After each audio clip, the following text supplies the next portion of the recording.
know what's two of the biggest scams I learned in life, and they don't actually end up talking about it until you read between the line, is all the African descendants, right, that were freed. You free them and you tell them that they're free. Now, yet they're not free. Here comes in the grandfather clause and stuff like that into effect. Now, a whole nother thing about it is, too, Abraham Lincoln never wanted to go ahead and free the African descendants. He never wanted to go ahead and free them because he ended up knowing the African descendants were basically the backbone of America. And emancipation, what it was, he basically ended up doing, he never really wanted to end up doing it. That's why they end up enforcing the grandfather clause. And with the grandfather clause also, they basically, Abraham Lincoln, with the freedom, what it was given African descendants. It was also supposed to actually end up having them go back to Africa. But Abraham Lincoln wasn't for any of that.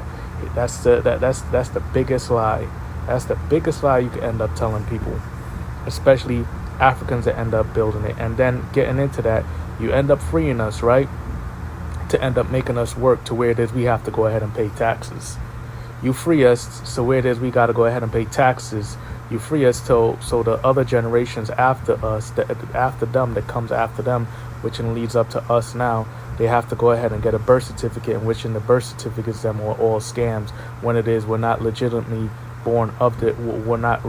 of this country, this continent. When it is we're born of this of another nation, but yet we're oppressed, and we're the ones that end up building the backbone.